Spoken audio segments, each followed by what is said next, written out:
여호와의 산에 오를 자가 누구며 그의 거룩한 곳에 설 자가 누구인가? 곧 손이 깨끗하며 마음이 청결하며 뜻을 허탄한 데 두지 아니하며 거짓 맹세하지 아니하는 자로다. 그는 여호와께 복을 받고 구원의 하나님께 의를 얻으리니 이는 여호와를 찾는 족속이요 야곱의 하나님의 얼굴을 구하는 자로다. 아멘. 사랑과 은혜가 많으신 하나님 아버지, 한 주간 동안 또 세상 속에 열심히 살게 하시고 오늘 거룩한 주의 전으로 불러주셔서 우리 하나님을 경배하고 찬양할 수 있도록 인도해 주심을 감사합니다. 오늘도 저희들과 함께 임재하여 주시며 저희들을 만나 주시고 말씀하여 주옵소서. 예수님 이름으로 기도드립니다. 아멘. 찬송가 6장입니다.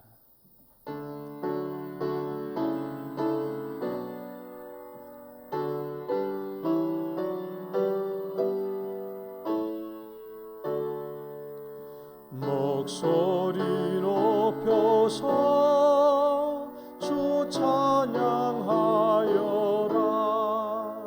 영광과 권세와 존귀와 위엄을 온누리 다스리시는 만왕의 왕께 돌려라.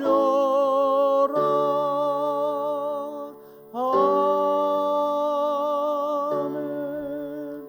신앙 고백 드리겠습니다. 전능하사 천지를 만드신 하나님 아버지를 내가 믿사오며 그 외아들 우리 주 예수 그리스도를 믿사오니 이는 성령으로 잉태하사 동정녀 마리아에게 나시고 본디오 빌라도에게 고난을 받으사 십자가에 못 박혀 죽으시고 장사한 지 사흘 만에 죽은 자 가운데서 다시 살아나시며 하늘에 오르사 전능하신 하나님 우편에 앉아 계시다가 저리로서 산자와 죽은 자를 심판하러 오시리라. 성령을 믿사오며 거룩한 공예와 성도가 서로 교통하는 것과 죄를 사하여 주시는 것과 몸이 다시 사는 것과 영원히 사는 것을 믿사옵나이다. 아멘. 교동문 48번입니다. 시편 106편의 말씀.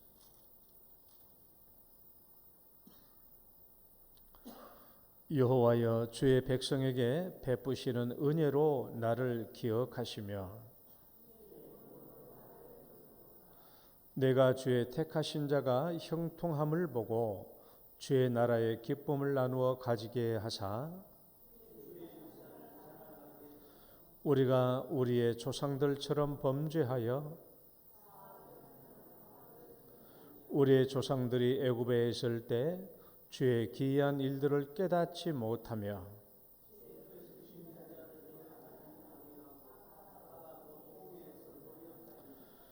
그러나 여호와께서는 자기의 이름을 위하여 그들을 구원하셨으니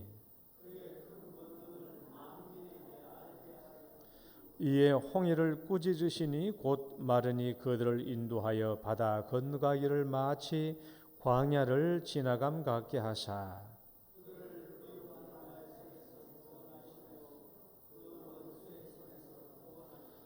그들의 대적들은 물로 덮으심에 그들 중에 하나도 살아남지 못하였도다. 이에 그들이 그의 말씀을 듣고 그를 찬양하는 노래를 불렀도다. 아멘. 앉으셔서 찬송가 278장입니다.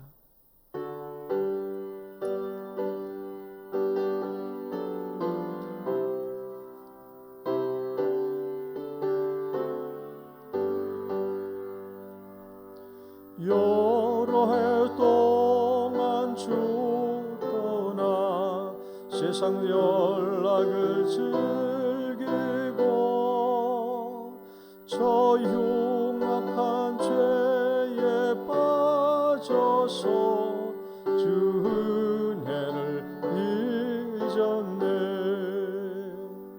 오 사랑의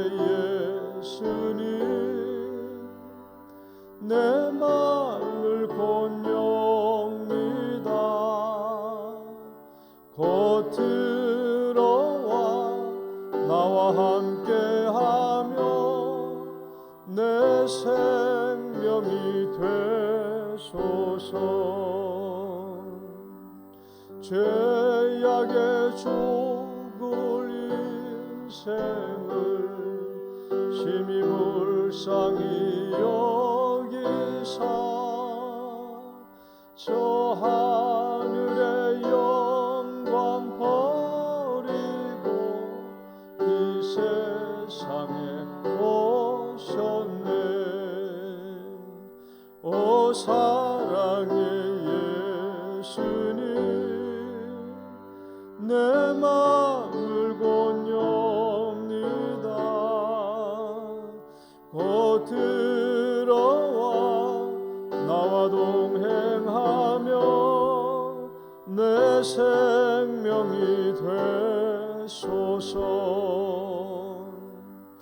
홍포를 입은 구주는 가시면류관 쓰시고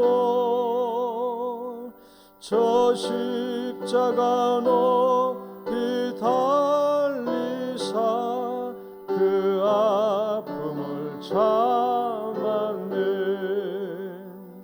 오 사랑의 예수님, 내 마음을 곧 엽니다. 곧 들어와 나와 동행하며 내 생명이 되소서. 미련한 우리 인생은 주의 공로를 모르고 그 쓸쓸한 사막 가운데 길 헤매고 다녔네. 오 사랑의 예수님, 내 마음을 곧 엽니다. 곧 들어와 나와 함께하며 내 성명이 되소서.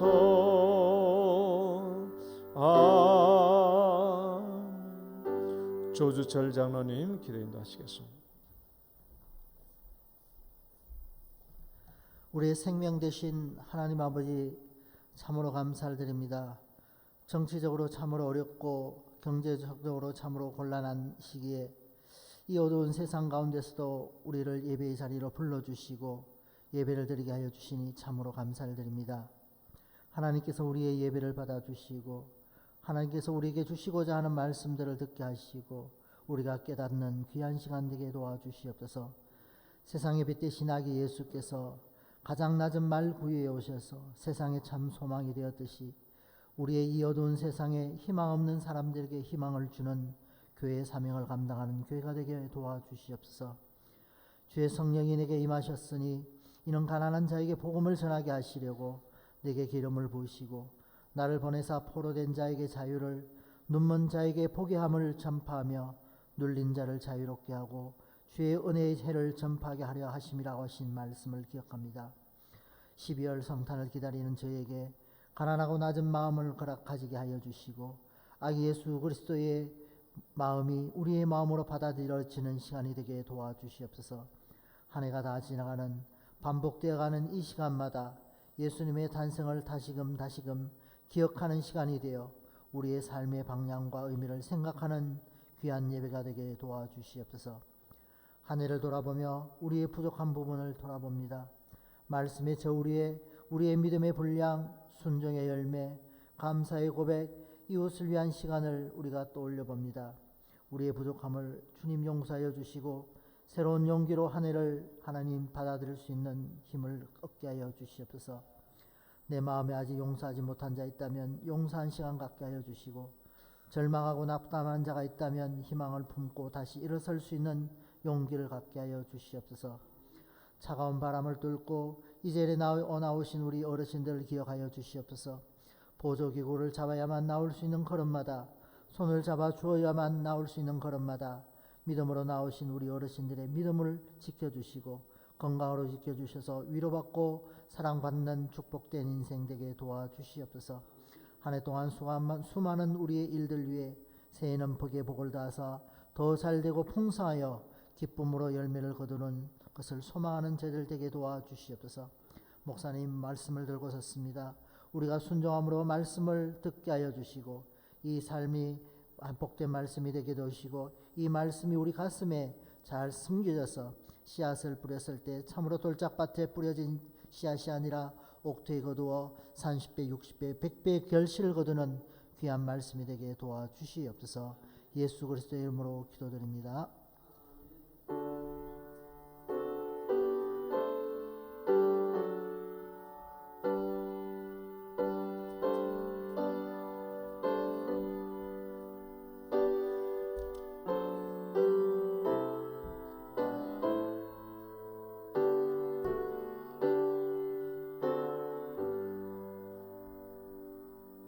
찬양 드리겠습니다. 나는 행복해요.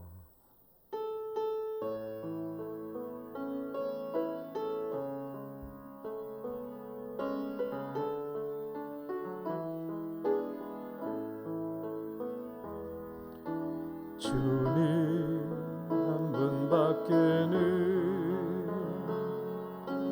아는 사람 없어요.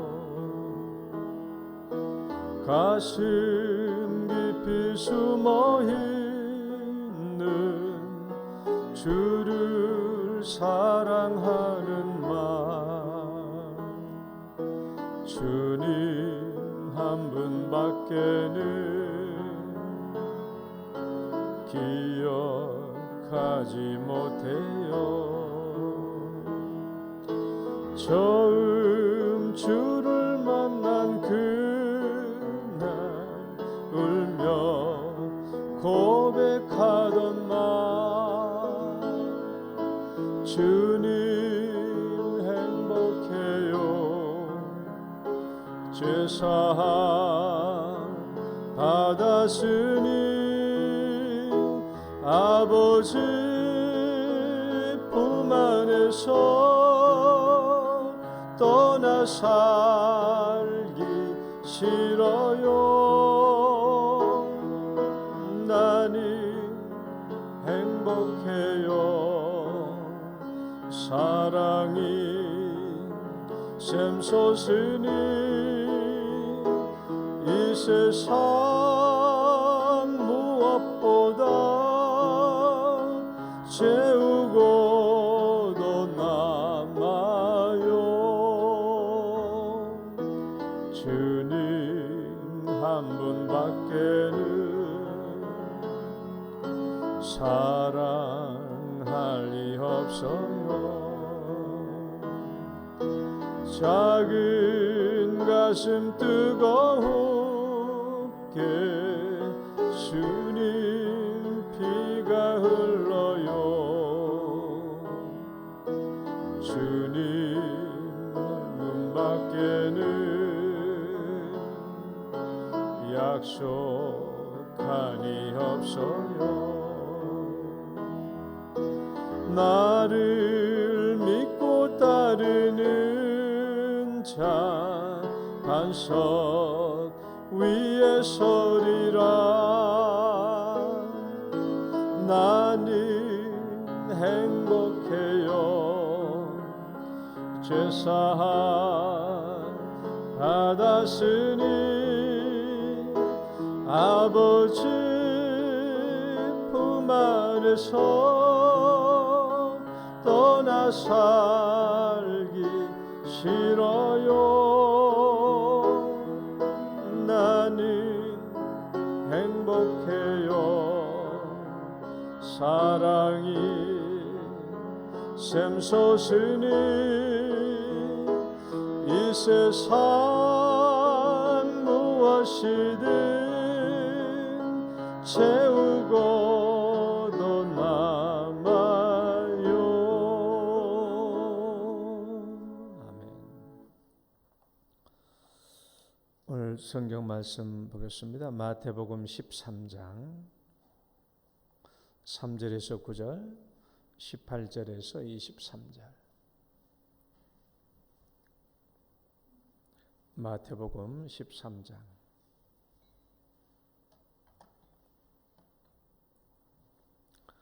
먼저 3절에서 9절까지 교독합니다.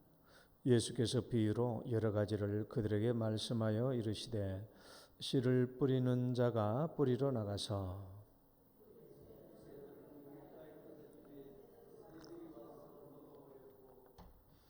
들으는 흙이 얕은 돌밭에 떨어짐에 흙이 깊지 아니하므로 곧 싹이 나오나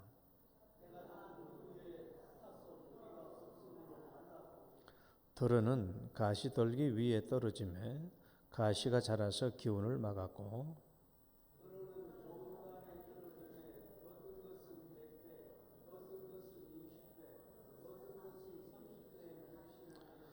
귀에 있는 자는 들으라 하시니라. 18절 시작. 아무나 천국 말씀을 듣고 깨닫지 못할 때는 악한 자가 와서 그 마음에 뿌려진 것을 빼앗나니 이는 곧 길가에 뿌려진 자요.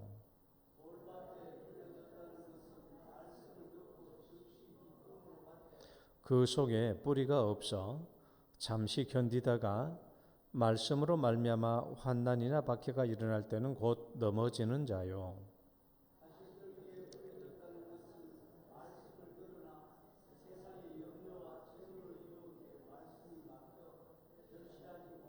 다 같이 좋은 땅에 뿌려졌다는 것은 말씀을 듣고 깨닫는 자니 결실하여 어떤 것은 100배, 어떤 것은 60배, 어떤 것은 30배가 되느니라 하시더라. 아멘.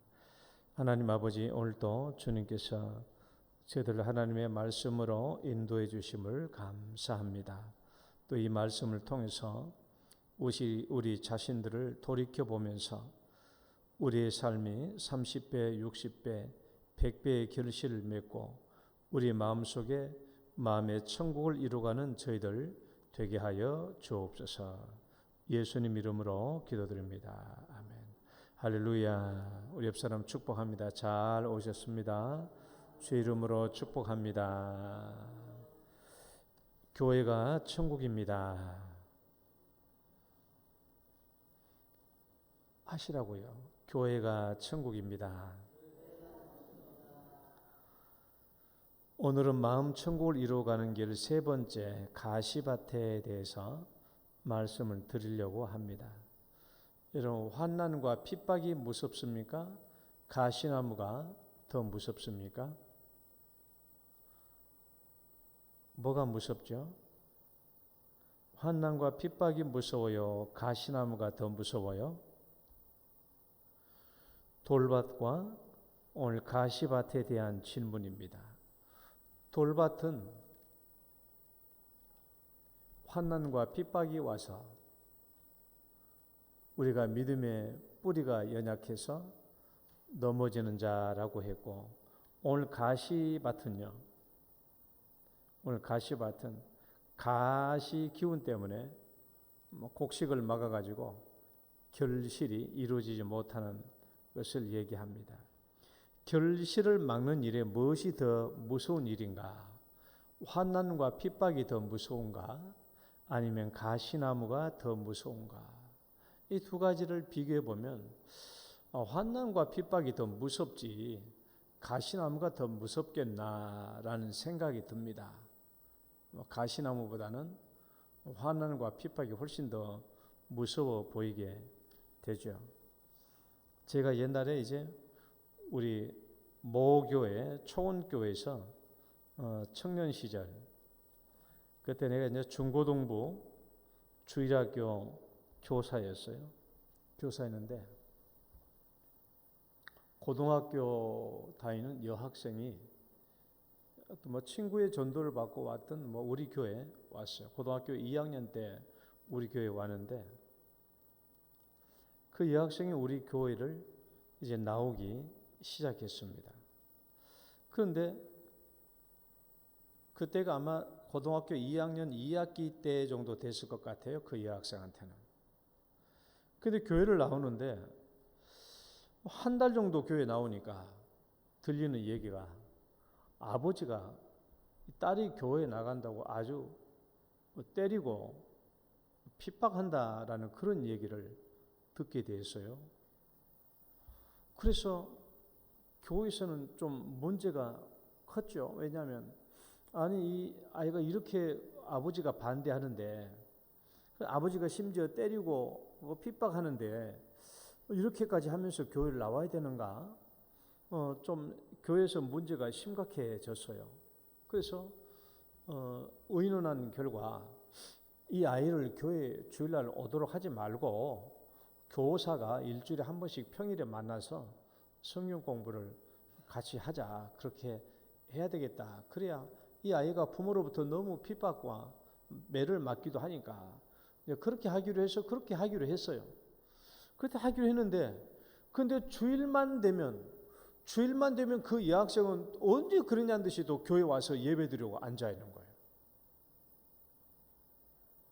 그래서 교회 오니까 막을 수도 없고 어떤 날은요 그 추운 날에 맨발로 왔어요. 맨발로 교회를 왔다고. 교회를 아버지 모르게 교회 나온다고 창문으로 넘어가지고 맨발로 교회로 왔어요. 그 아버지가 말려도 계속 얘가 교회를 가니까 아버지가 이 여자의 머리를 다 밀어버렸어요. 머리를 가위로 다 잘라버렸어요. 그래서 그날은 교회 왔는데 머리에 두건을 쓰고 이렇게 막 스카프를 쓰고 이렇게 교회를 왔더라고. 보니까 자기 아버지가 머리를 다 이렇게 가위로 바리가루로 민 게 아니라 그냥 가위로 쭉쭉 잘랐기 때문에 흉체가 이제 잘라진 상태로 머리를 이렇게 묶고 왔어요. 그렇게 교회를 다녔어요. 때로는 맨발로. 그 교회 와서 그렇게 울면서 하나님께 기도하고 예배를 드리는데 우리가 드리는 예배하고 차원이 다르겠죠. 그렇게 핍박 속에서도 하나님께 와서 예배 드리는 이 예배와 그냥 우리처럼 그냥 아무런 핍박 없이 그냥 조용히 와서 예배 드리는 거 얼마나 질적으로 다르지 않겠어요? 그렇게 신앙생활을 했어요. 아버지 몰래 그렇게 열심히 교회 다녔어요. 계속 맞으면서 아버지한테 핍박당하면서 교회를 다녔어요.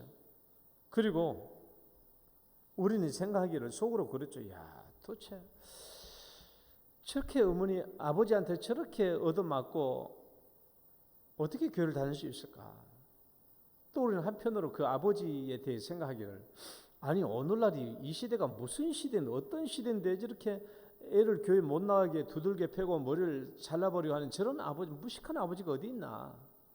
그런 생각을 하면서도 이 아이가 교회에 계속 나와서 예배를 드렸고 포기하지 않았고 그리고 고등학교를 졸업했어요. 고등학교를 졸업하고 아마 1988년, 89년도인 것 같아요. 결국 그 여학생은 끝까지 교회를 다니고 신앙생활을 했습니다. 근데 그 뒤에도 이 여학생이 계속 신앙생활을 잘했나? 이 여학생이 고등학교를 졸업하고 경북대학교 사범대를 입학을 했어요. 경대 사범대를 입학을 했는데 대학 생활을 시작하면서 교회 생활이 뜸해지더라고요. 그리고 대학교 2학년 때부터는 아예 교회를 안 나왔어요. 제가 그 교회에 있는 동안에는 교회를 안 나왔어요. 여러분 신앙의 결실을 막는 일에 환난과 핍박이 더 무서운 건가? 아니면 우리의 마음의 문제가 더 무서운 건가? 이 여학생은요. 환난과 핍박이 있을 때는 그것을 무릅쓰고 울며 불며 하나님께 와서 예배를 드리는데 대학교 가서 편안해지니까 스스로 교회를 안 나오게 됩니다. 스스로 신앙이 무너지게 되는 거예요. 환난과 핍박은 오히려 신앙의 뿌리를 굳게 세워줍니다. 신앙의 결실이 있게 하죠. 주기철 목사님, 손영원 목사님, 한상동 목사님 이런 분들은요. 일제시대의 환난과 핍박 때문에 오히려 훨씬 더 신앙의 뿌리가 깊어지고 믿음의 결실을 내렸던 분들이죠. 여러분 오늘은 제가 가시나무를 얘기하려고 해요. 가시나무. 환난과 핍박보다 더 무서운 것이 가시나무예요. 환난과 핍박보다 더 무서운 것이 가시나무다. 왜? 가시나무는 결실 직전에 실패했기 때문에 그래요. 결실 직전에 실패했기 때문에 더욱더 쓰라린 실패입니다. 이 가시나무가 어디서 자란가 봅시다. 여러분, 이 가시나무가 어디서 자라요? 환난과 핍박은 외부에서 오잖아요. 환난과 핍박은 외부에서 와요. 그런데 세상의 근심과 염려, 재물에 대한 유혹과 탐욕과 욕심, 이것은 어디서 일어나는 거예요? 이것은 마음에서 일어나는 거예요. 마음에서. 환난과 핍박은 외부에서 오는 것이지만은 근심과 걱정과 염려와 재물에 대한 탐욕과 욕심은요, 내 마음에서 일어나는 것입니다. 그러니까 가시나무는 어디서 자라냐? 내 마음에서 자라요. 내 마음에서.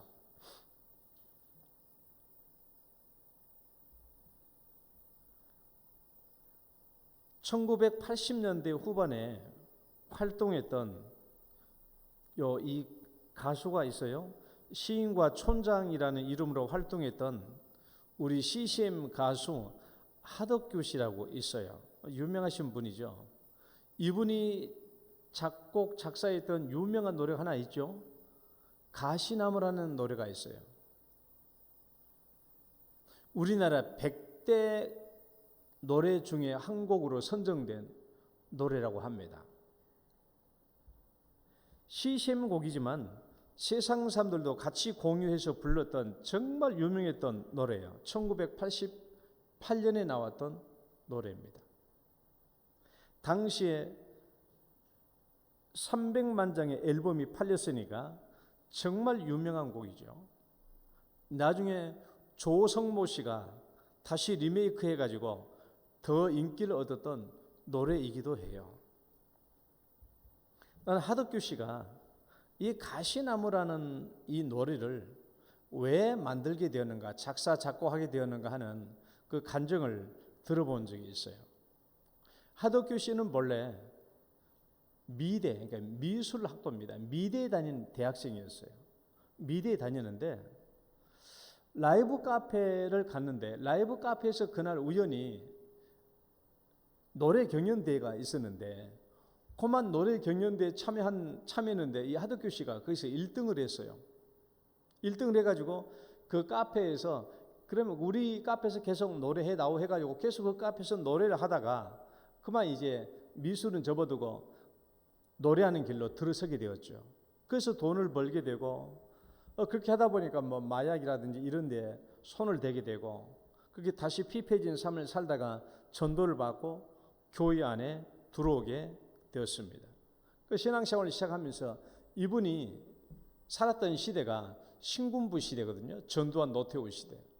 그래서 이 하덕규 씨가 신앙생활을 돌아오고 난 뒤에 나는 이 신군부에 대한 저항 음악을 내가 해야 되겠다. 하나님 앞에서 그렇게 결단을 내리고 이제 그 음반을 만들기 시작해요. 몇 천만 원 정도 들여서 이제 곡을 만들고 해서 음반을 이제 제작을 이제 계속 차근차근 준비하고 있었죠. 근데 마음에는 평안이 없었어요. 신군부에 저항하는 이런 저항 음악을 만드는 과정이 있었는데 마음에 평안이 없었어요. 어느 날 예배를 드는데 목사님이 요한복음 8장을 가지고 설교하는 거예요. 우리 간음하다가 현장에 잡힌 여인에 관한 본문이잖아요. 그래서 많은 사람들이 와가지고 예수님께 간음한 여인을 붙잡고 와가지고 모세 율법에 의하면 이 여자는 돌로 치어 죽이라고 그랬는데 당신은 어떻게 명하시겠습니까? 라고 물으니까 예수님이 너희 중에 죄 없는 자가 먼저 돌로 치라 라고 말하니까 사람들이 다 돌아갔다는 그 얘기, 그 말씀을 하는데 이 하덕규 씨는 오늘 이 설교가 하나님이 나에게 주시는 말씀이라고 딱 느껴지는 거예요. 이 말씀을 오늘 나에게 주셨구나. 그래서 이 말씀이 나에게 어떤 의미가 있는지 계속 묵상하는 중에 느껴지고 깨달아지는 말씀이 네가 저 세상을 향해서 먼저 돌을 던지기 전에 네 자신을 돌아보라. 네 자신을. 네가 저 세상에 돌을 던지기 전에 네가 먼저 네 자신을 돌아보라. 나는 그 음성을 듣고 깨닫게 된 거예요. 그래서 이 하덕규 씨가 그때부터 자기 마음을 돌아보기 시작합니다. 내 심령과 내 마음을 돌아보니까 내 마음이 너무나 죄도 많고 슬프고 어둡고 남에게 상처를 주고 또 남에게 상처를 줄 수 있는 그런 노래를 또 내가 만들려고 하는 게 아니었나라는 생각이 든 거예요. 그래서 그러면 내가 이 음반을 만들어서는 안 되겠구나라고 생각한 거예요. 그럼 이 음반을 만들지 않게 된다면 이게 수천만 원을 이제 위약금을 물어내야 되잖아요. 그럼 이거 어떻게 해야 될까 하다가 하나님께 기도한 거예요. 하나님, 그러면 나에게 이제 시간이 얼마 안 남았는데 나에게 새로운 노래를 주십시오. 나에게 새로운 노래를 주십시오. 그렇게 하나님께 기도하던 중에 1988년 3월 달 정도에 창문을 열고 밖을 보니까 이렇게 아직 잎이 나오지 않은 그런 나뭇가지에 새들이 앉아 있는 것을 보면서 그때 10분 만에 작사 작곡했던 노래가 이 가시나무 새입니다. 자기 자신의 내면 세계를 항상 죄로 고달퍼했던 그런 상황을 가시나무로 상징해서 표현한 노래죠. 여러분, 이 노래 가사를 한번 볼까요? 제가 가사를 한번 가져와 봤는데,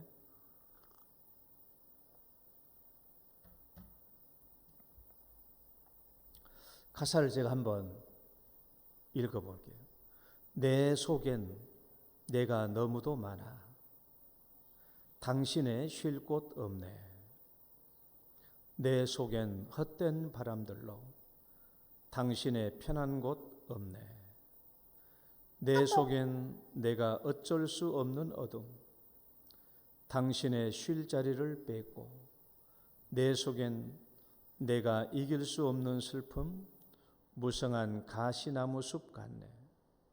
바람만 불면 그 메마른 가지 서로 부대끼며 울어대고, 쉴 곳을 찾아 지쳐 날아온 어린 새들도 가시에 찔려 날아가고, 바람만 불면 외롭고 또 괴로워 슬픈 노래를 부르던 날 많았는데, 내 속엔 내가 너무도 많아서 당신의 쉴 곳 없네. 이 노래가 처음 나왔을 때 나는 이게 시시험으로 나온 노래인지도 몰랐고, 세상 사람들도 이 노래를 너무너무 많이 부르고 좋아하게 되었어요. 300만 장의 앨범이 팔렸으니까.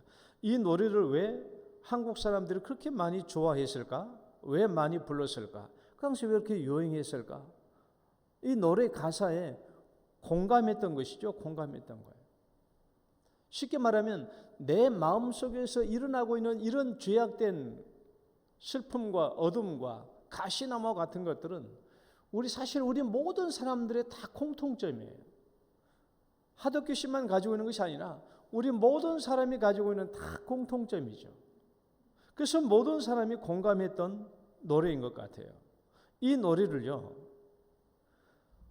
조성모 씨가 리메이크했어요. 리메이크해가지고 다시 불렀는데 엄청나게 큰 인기를 끌었죠. 하덕규 씨는 이 불신자인 조성모 씨가 자기 노래를 리메이크한 것을 굉장히 못마땅해 했어요. 그런데 이게 웬일입니까? 조성모 씨가 이 노래를 부르면서 그리스도인이 되었어요. 그래서 하덕규 씨는 지금 목사죠. 하덕규 씨의 교회 와가지고 같이 신앙생활을 지금도 하고 있겠죠. 그때도 하고 있다고 그랬으니까. 이 노래를 부르면서 그리스도인이 된 겁니다. 자기 내면 세계를 바라보면서.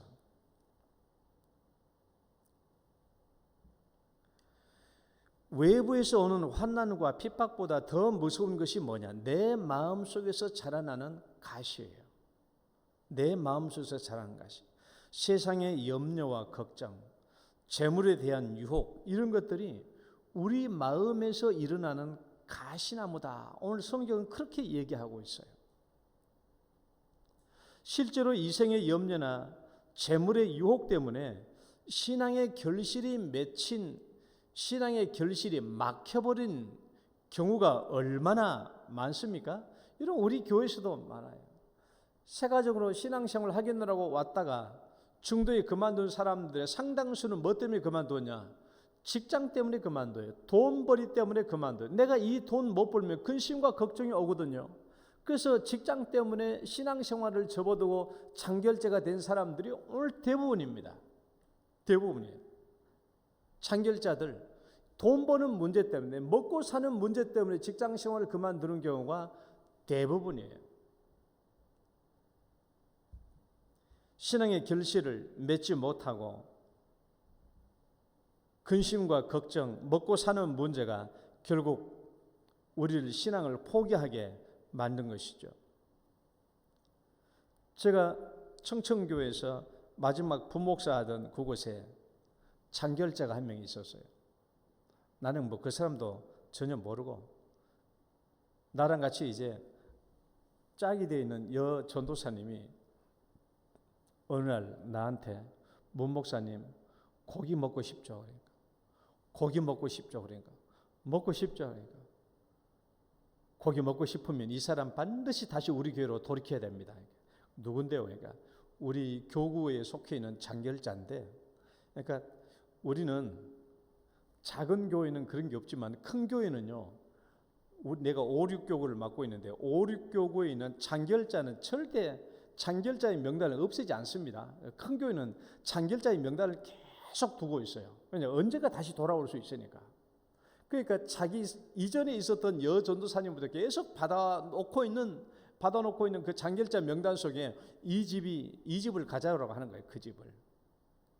그 집이 고깃집 하는 집인데, 이 집을 우리가 다시 교회로 돌이키면 우리는 청천교에 있는 동안에 고기 걱정할 필요 없다라는 거예요. 그래서 이 집에 한번 가보자고. 그래서 대충 물어보니까 교회에 안 나온 지 한 10년 넘었다고 그래요.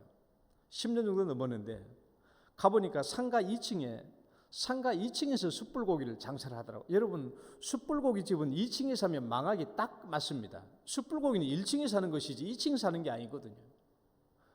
그래서 2층에, 근데 장사는 아주 잘된 집이었어요. 신방 간다 말도 하지 않고 그냥 오후 식사 끝나고 저녁 하기 중간쯤에 가가지고 그때 좀 쉬는 시간이니까 가서 얘기할 수 있겠다 싶어가지고 그 시간에 갔어요. 갔더니 계시더라고. 그래서 이제 이 아줌마 있는데 가서 얘기를 해보니까, 신앙생활 얘기 들어보니까 신앙 체험이 굉장히 많아요. 기도 응답의 체험도 많고, 그러면 방언도 체험해봤고, 여러 가지 기도 응답의 체험을 많이 했더라고요. 많이 해서 어찌다 그럼 교회 안 나오게 됐냐고, 물어봤더니 그분이 하는 말씀을, 자기 남편이 무슨 병에 걸렸대요. 무슨 병에 걸렸는데 남편 병바라지 하려고 돈을 벌어야 되겠다라는 생각이 들었대요. 왜냐면 돈을 벌어야 되니까. 그래가지고 한 게 뭐 했냐, 죽집을 했대요. 죽집. 나는 제일 싫어하는 게 죽인데 아무튼 죽집을 했대. 이 아줌마가, 성도님이 죽집을 했는데, 죽집이 장사가 잘 되네. 장사가 아주 잘 된 거야, 이 죽집이. 그 처음에는 남편 병바라지 하려고 돈을 좀 모으려고 했던 것인데 죽집이 너무 잘 되니까 이제 주일날도 문을 열게 된 거야. 물론 오전 예배 드리고 와서 문을 열었죠. 그 장사가 계속 잘 되니까 이제 어떻게 돼요? 유혹이 된 거야.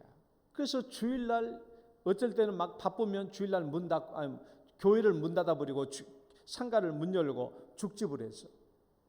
돈이 잘 벌어지니까 안 되겠다, 이게 돈을 더 벌어야 되겠다 싶어가지고 이제 그때 3년간 죽집하고 그 다음에 고깃집으로 바꾼 거예요. 고깃집으로 바꿨는데 고깃집이 왜 이렇게 장사가 잘 돼요? 잘 된다는 거야. 그래서 돈을 억수로 많이 벌었어. 그러니까 지금 10년 가까이 교회를 안 나온 기간에 굉장한 부자가 되었는데, 내가 그 당시에 청천동에 있는 대구시 의원이라고 한 분 내가 친하게 지낸 분이 있는데, 그 사람 아냐고 그러니까 자기 계꾼이라는 거야. 계꾼. 아주 친하게 잘 지내. 돈을 너무너무 많이 번 거야, 이 사람이. 많이 벌었어요. 완전히 신앙은 다 없어졌죠. 돈을 이제 벌다 보니까. 근데 얘기가 끝날 때쯤에 나는 그분한테 이제 다시 교회 나오시지요? 나는 그런 말 하지도 않았어요. 내가 그런 말 하지도 않았는데 이분이 스스로 이제 내가 다시 교회 가야 될 것 같아요, 그러는 거야. 그래서 그분이 교회에 나왔어요. 그분이 교회에 나왔고 돈을 많이 벌었기 때문에 내가 그 당시에 대학원 공부를 하고 있었는데 내가 좀 부탁을 했더니 아주 흔쾌하게 내가 목사님 장학금 대드리죠. 그분이 장학금 대드렸어요. 그래서 내가 영동교회 담임 목사로 오고 난 뒤에 올 때 마지막 인사하면서 내가 저 대구에 담임 목사로 하게 됐으니까 이제 학자금 안 주셔도 됩니다 하고 이제 공손히 감사 인사를 하고 내려왔어요. 여러분 봐봐요.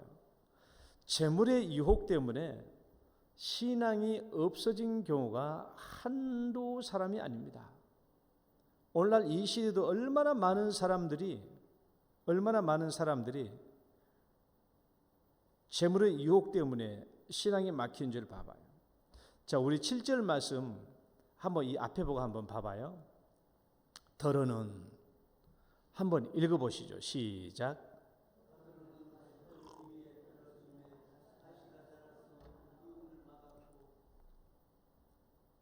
여기서 기운이라는 말을 봐봐요.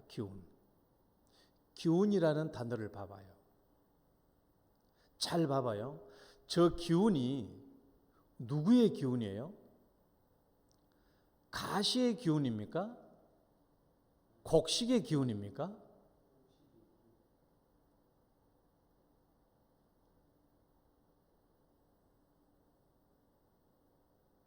더러는 가시 떨기 위해 떨어짐에 가시가 자라서 기운을 막았고, 누구의 기운이에요? 곡식의 기운이에요? 가시나무의 기운이에요?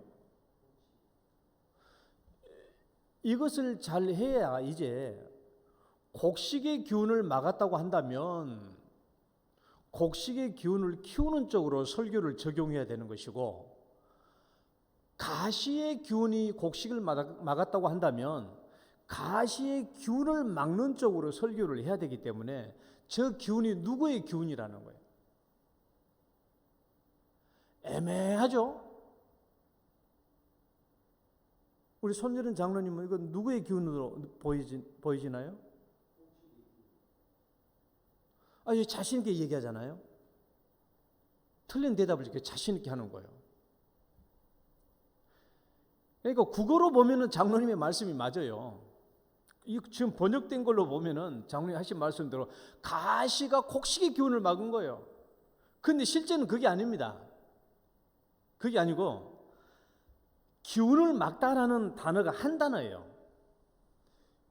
기운을 막다는 거 한 단어인데 이 헬라어가 아포푸니고라는 말이거든요. 아포푸니고가 기운을 막다라는 말이에요. 그러니까 이 아포푸니고라는 말은 목졸라 죽이다, 질식시키다라는 뜻이에요. 누가? 가시나무가 목졸라 죽이는 거예요. 그러니까 기운을 막다라는 단어 자체가 한 단어예요. 아포푸니고. 그러니까 이 말을 정확하게 번역하면 뭐예요? 가시가 그 기운으로 곡식을 막았다라는 말이에요. 가시의 기운으로 곡식의 결실이 막힌 거예요. 그러니까 이 기운은 가시의 기운인 겁니다. 그러니까 여러분 이 말씀을 잘 봐봐요. 자, 가시가 있어요. 가시나무들이 있고 여기에 곡식이 떨어졌어요. 곡식이 떨어져서 잘 자랐습니다. 여기는 가시가 있어요. 근데 이 가시도 계속 자라요. 근데 어느 순간에 이 가시가 너무 헝클어지고 너무 크게 자라가지고 이 나무 곡식을 어떻게 돼요? 막아버린 거예요. 처음에는 막지 않았어. 저는 곡식이 잘 자랐어요. 근데 가시가 더 크게 자라보니까 어느 순간에 뭐가 됐어요? 이 가시나무가 엉클어져 가지고 이 곡식을 깔아 뭉개버린 거예요. 이게 뭐가 일어난 겁니까? 쿠데타가 일어나는 거예요. 전복된 거예요. 전복. 어느 순간에 전복된 겁니다. 처음에는 곡식이 잘 자랐는데 나중에는 이 가시나무가 점점 더 크게 자라가지고 곡식을 잡아먹어버린 거예요. 전세가 역전된 것이죠. 전세가 역전된 거예요. 그러니까 쿠데타가 일어난 거예요. 그래서 마지막 막판에 결실이 이루어지지 못한 겁니다. 그러니까 이 말은 내 마음속에 뭐예요? 처음에는 괜찮았어. 근데 나중에 내 마음속에 있는 근심과 걱정이 처음에는 작았다니까 이게 별로 문제가 안 됐어요. 근데 내 마음의 근심과 걱정이 점점 커지더니 이것이 점점 커지니까 내 마음에 있는 신앙의 결실을 잡아 먹어버린 거야. 덮쳐버린 거예요. 그러니까 뭐가 돼요? 신앙이 무너진 거예요. 처음에는 내 돈 없으면 어떻게 살지? 직장을 잡아야 될 텐데 이 걱정이 된 거예요. 어떻게 되겠지 뭐 했는데 나중에 이 근심과 걱정이 너무 커지니까 어떻게 돼요? 나 이렇게 살면 안 되겠네. 지금 돈 벌러 나가야 돼서 교회가 무슨 상관이야? 내가 일단 먹고 살아야지 하면서 세상으로 나가는 거예요. 근심과 걱정이 커지니까 나중에 결실을 완전히 막아버린 겁니다. 그래서 우리는 이 말씀을 통해서 가시나무가 자라지 않도록 그것을 어떻게 막아내느냐라는 거예요. 이제 우리의 핵심은 뭡니까? 어떻게 하면 내 마음에 근심 걱정이 자라지 않게 하나? 어떻게 하면 내 마음에 있는 가시나무를 자라지 않게 할 것인가? 어떻게 하면 내 안에 재물의 유혹, 재물의 탐욕이 일어나지 않게 할 것인가 하는 것이 이제 중요한 핵심이죠. 그래서 오늘 제가 마지막 설교의 결론이 뭐냐? 가시가 자라지 않도록 그 기운을 막는 길이에요. 오늘 이것을 성경은 우리에게 얘기하는 것입니다. 자, 어떻게 하면 가시가 자라지 않도록 그 기운을 막을 수 있는가? 첫 번째는요, 읽어봐요. 제목, 인생의 주인. 시작.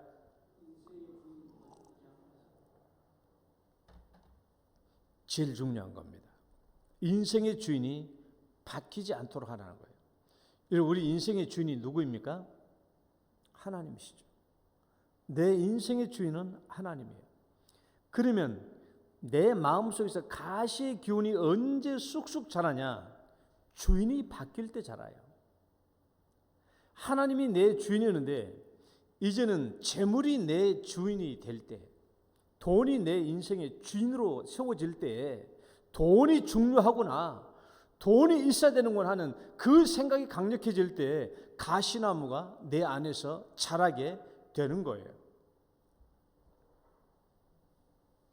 돈이 인생에게 주는 힘과 능력 때문에 우리는 하나님을 버리고 돈을 더 중요하게 주인으로 여기게 돼요. 이거 한번 솔직히 한번 봐봐요. 하나님은요, 눈에 안 보입니다. 하나님은 눈에 안 보여요.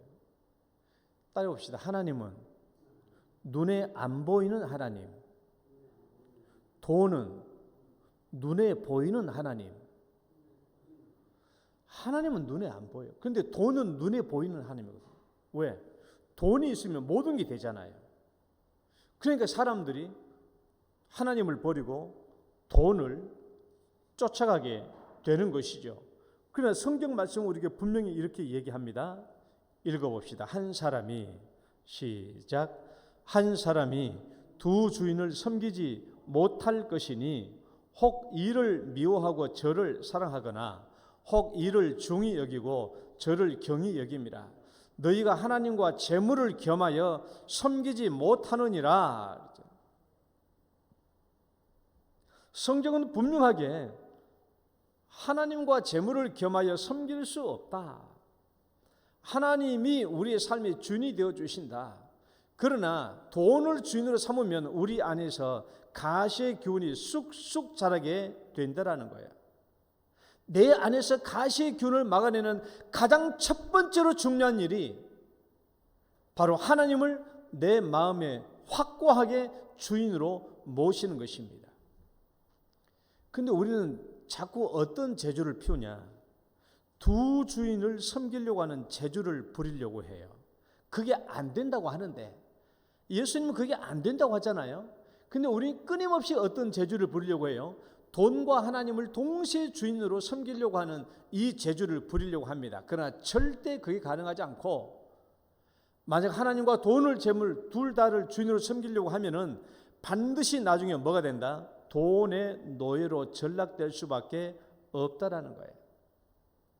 그러나 우리가 하나님을 확실하게 내 삶의 주인으로 모시면 어떤 보장이 있다라고 말합니까? 하나님께서 내 인생의 주인 되어 주시면 우리에게 확실하게 먹여주시고 입혀주시고 살게 해주신다고 우리에게 말씀해 주십니다. 그것을 믿는 것이 믿음이죠. 말씀 읽어봐요. 그러므로 염려하여 이르기를, 시작. 그러므로 염려하여 이르기를 무엇을 먹을까, 무엇을 마실까, 무엇을 입을까 하지 말라. 이는 다 하나님을 안 믿는 이방인들이 구하는 것이요 너희 하늘 아버지께서 이 모든 것이 너에게 있어야 할 줄을 아시느니라. 무엇을 먹을까 마실까 하나님은 다 아신다라는 거예요. 이것을 염려하여 구하는 것은 이방인들, 믿지 않는 사람, 하나님이 없는 사람들이 구하는 것이고, 하나님을 아버지로 모시고 사는 사람들은 하나님께서 이것을 주실 줄 믿고 살라라는 거예요. 하나님이 우리 인생의 주인 되심을 믿으시기 바랍니다. 이 믿음 속에서 어떻게 돼요? 가시의 기운이 자라지 않게 돼요. 이 믿음이 가시의 기운을 제거하는 것이죠. 그래서 우리는 하나님 내 인생의 주인 되심을 철저히 믿고 살아요. 두 번째는요, 읽어봐요. 시작. 재물의 바른 용도, 바른 재물관을 가져야 합니다. 그래야 내 마음속에서 재물의 유혹, 재물의 염려에 대한 가시가 자라지 않게 돼요. 우리가 왜 돈을 벌어야 돼요? 우리가 왜 돈을 벌게 됩니까? 뭐 여러 가지 이유가 있겠지만은 다 떠나서 이 성경 말씀을 봅시다. 내가 이 세대에서 한번 읽어봐요. 시작. 네가 이 세대에서 부한 자들을 명하여 마음을 높이지 말고 정함이 없는 재물에 소망을 두지 말고 오직 우리에게 모든 것을 후히 주사 누리게 하시는 하나님께 두며 선을 행하고 선한 사업을 많이 하고 나누어 주기를 좋아하며 너그러운 자가 되게 하라. 이것이 장래에 자기를 위하여 좋은 터를 쌓아 참된 생명을 취하는 것이니라. 이 말씀을 봐봐요. 우리가 돈을 왜 벌어요? 뭐 여러 가지 이유가 있겠죠. 그러나 오늘 성경 말씀을 우리에게 전해주는 것은 명백한 것이 있어요.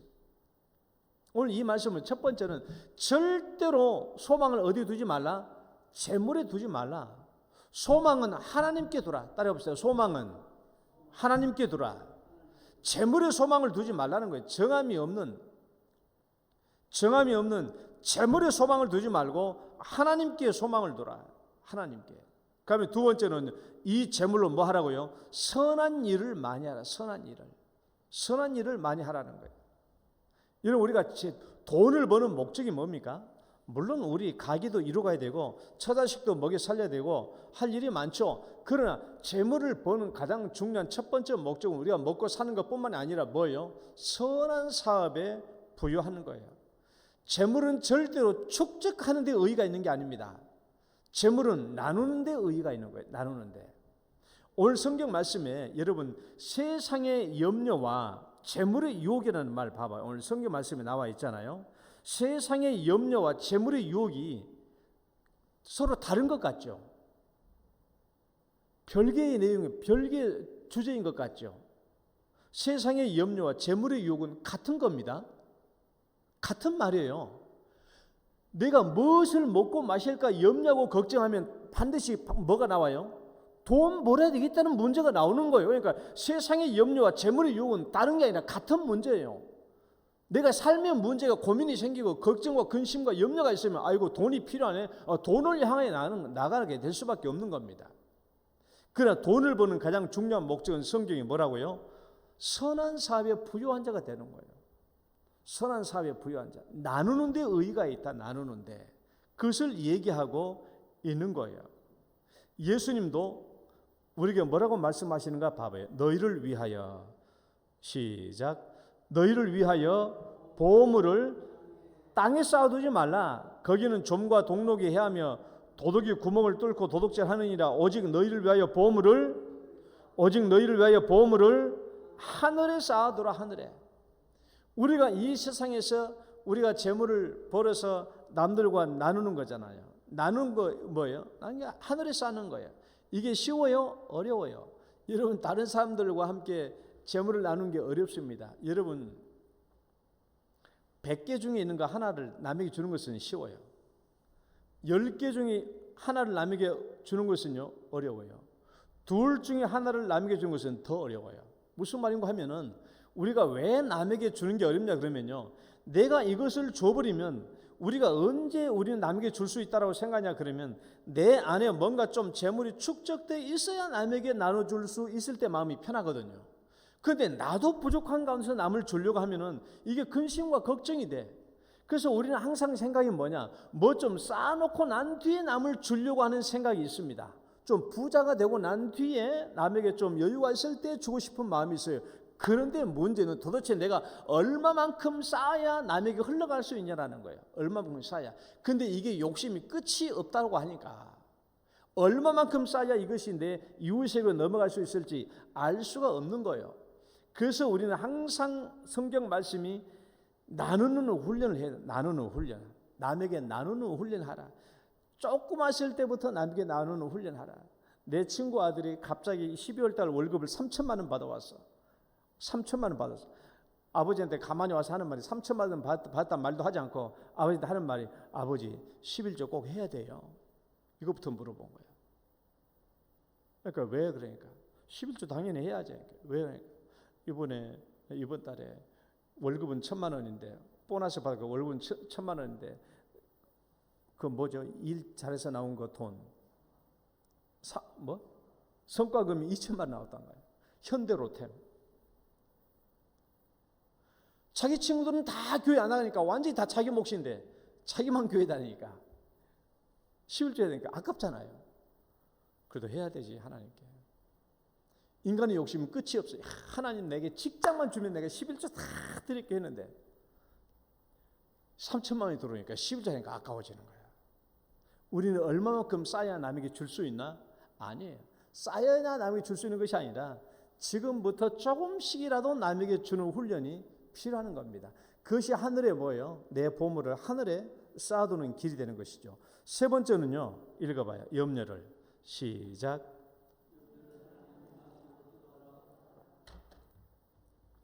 내 안에 근심 걱정이 가시처럼 자라지 않게 하는 길입니다. 세 번째. 염려를 하나님께 맡기고 기도하라는 거예요. 절대로 근심과 염려를 마음에 방치하면 안 되는 이유는 근심과 걱정은 무엇과 같아요? 불과 같아요. 불.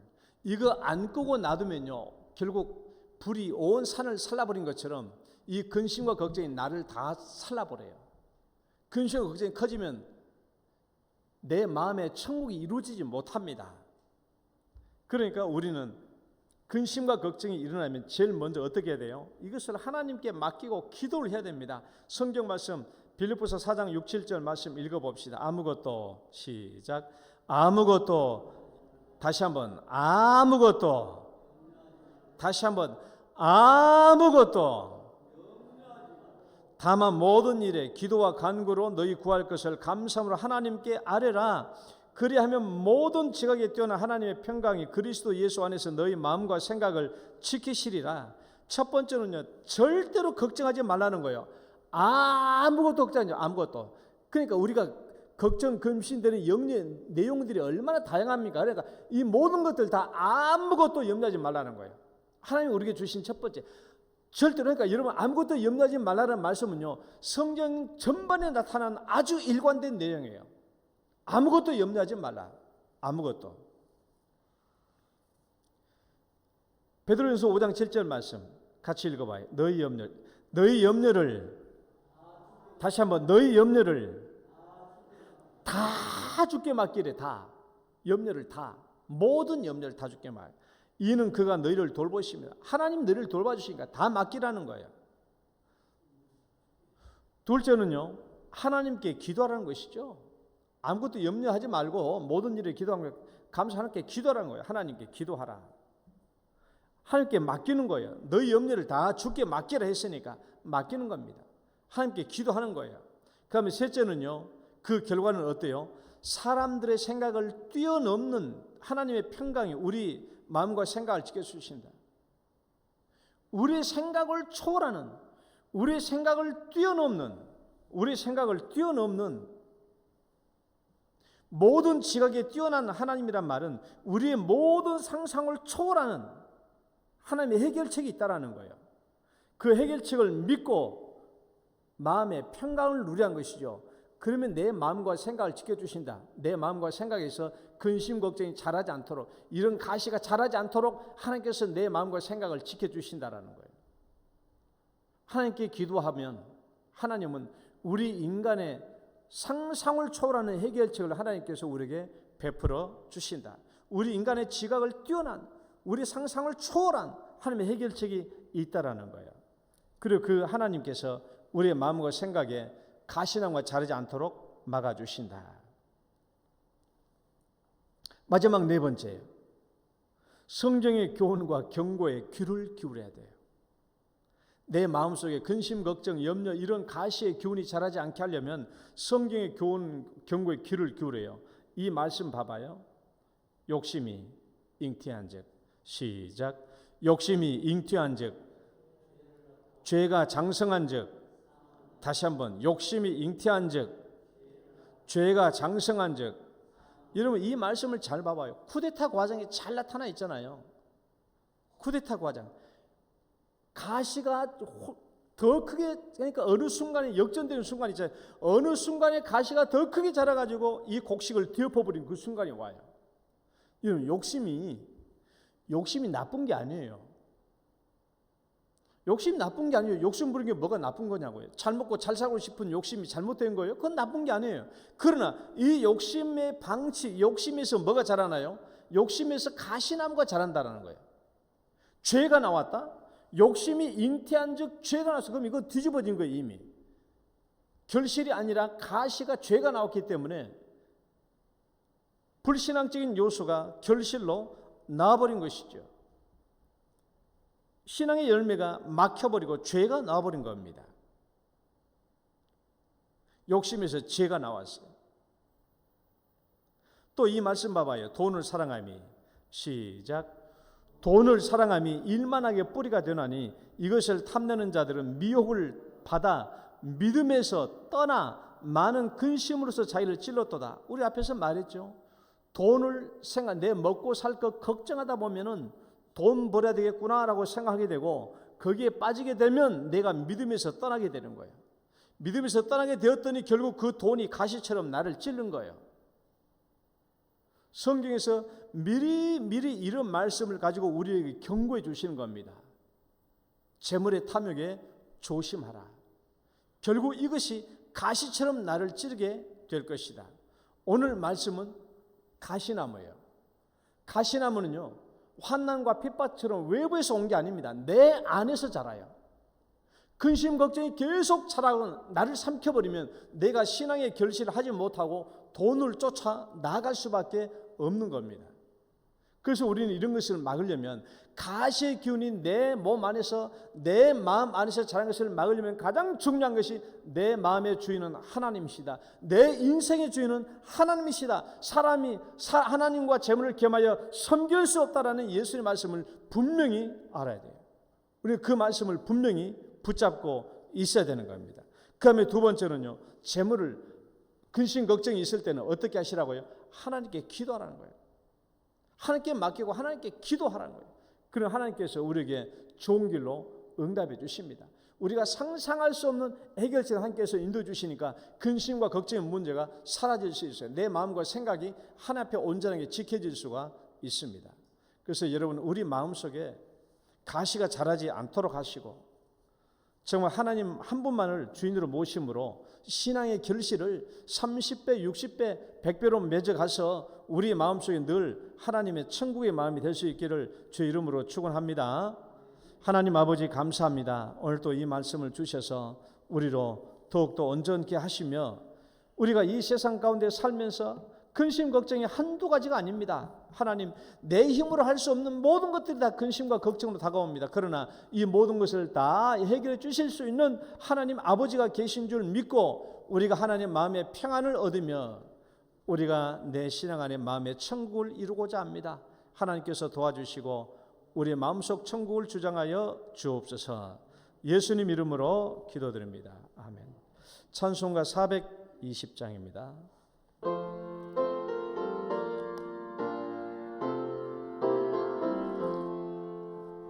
너 성결케 위해 늘 기도하며 너 주 안에 있어 늘 성경 보고 온 형제들 함께 늘 사귀면서 일하기 전마다 너 기도하라. 너 성결케 위해 내 머리 숙여 저 은밀히 계신 내 주께 빌라. 주 사귀어 살면 주 닮으리니 널 보는 이마다 주 생각하리. 너 성결케 위해 주 따라가고 일 다급하여도 당황치 말고 참 즐거울 때나 또 슬플 때나 너 주님만 믿고 늘 따라가라. 너 성결케 위해 늘 기도하며 내 소원을 주께 다 맡기어라. 너 성령을 받아 주 섬겨 살면 저 천국에 가서 더 잘 섬기리. 아멘. 하나님 아버지 감사합니다. 오늘도 주 앞에 나올 때 주님께서 우리에게 물질의 복을 베풀어 주시는 대로 또 저희들도 하나님 앞에 11조 예물을 주님께 올려드립니다. 하나님 오직 주님을 사랑하고 경외하여 11조 예물을 드리오니 하나님께서 이 11조 예물을 큰 기쁨과 큰 영광으로 거두어 주옵소서. 주님을 경외하고 살아가는 손길대로 드리는 그 가정들에게 우리 하나님 축복하시며 그 가정들의 간절한 기도의 제목들 들어 응답하시며 살아난 자녀들 앞길을 형통케 하여 주옵소서. 또 여러 가지 제목으로 또 감사 예물을 드리며 또 일천번제 예물을 드리며 또 선교 구제 건축 헌금 주 앞에 올려드립니다. 하나님 일천번제 예물 주님 기쁘게 받아주시고 이 기도의 제목대로 우리 하나님 다 응답하여 주시고 순식간에 영혼을 변화시키는 역사가 있도록 복을 베풀어 주옵소서. 특별한 기도 제목에 응답하여 주옵소서. 오늘도 주 앞에 나와서 예배드리는 우리 사랑하는 성도님들 머릿속에 기도하는 모든 것들을 축복하사 응답하여 주옵소서. 오늘도 주 앞에 나오지 못하고 또 연로하여 가정에 거하시며 또 요양병원에 거하시며 아버지 사랑하는 성도님들 주님 찾아가 주셔서 함께 동일한 주일의 은혜를 베풀어 주옵소서. 예수님 이름으로 기도드립니다. 아멘.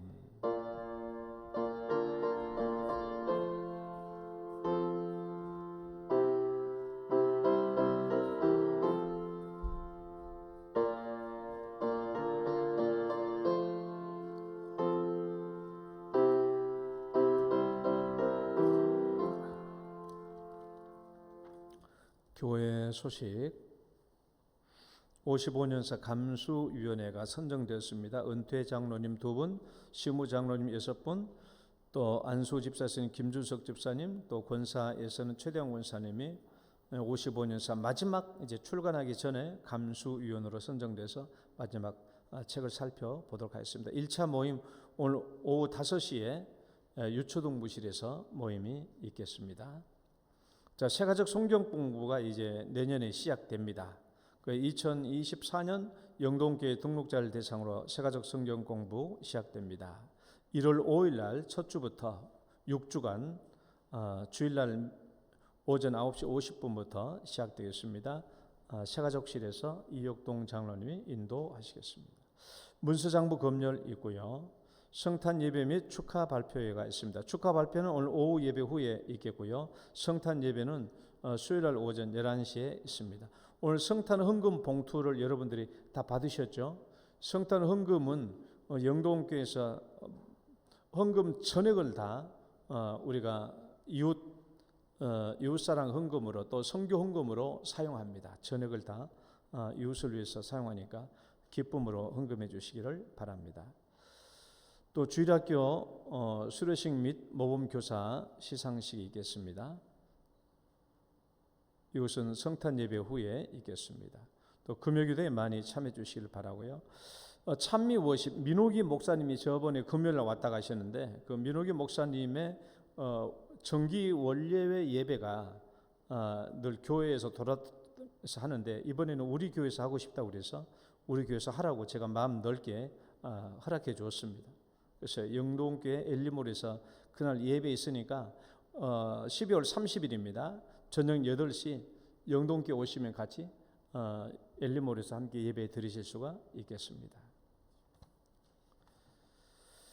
자, 축복성 찬양 들으시고 축도로 예배 마치겠습니다. 당신은 소중한 사람.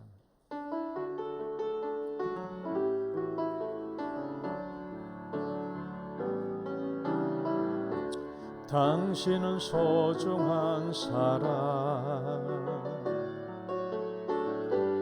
당신은 존귀한 사람, 이 세상에 하나뿐인 당신은 내겐 너무나도 소중한 사람.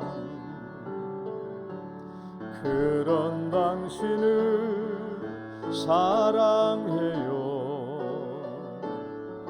그런 당신을 축복해요. 사랑받기에 합당한 당신을 주의 이름으로 사랑함, 주의 이름으로 축복합니다. 주의 이름으로 축복합니다. 이제는 우리를 죄악 가운데서 구원해 주신 우리 구주 예수 그리스도의 은혜와 하나님 아버지의 극진하신 사랑과 성령님의 교통하심이 내 마음속에서 가시처럼 자라나는 근심과 걱정과 염려와 또 재물에 대한 유혹을 온전히 끊어내고 내 마음속에 하나님만 주인으로 모심으로 내 마음속에 천국 이루기를 소원하는 모든 성도들 위해 이제로부터 영원토록 함께 있을지어다. 아멘.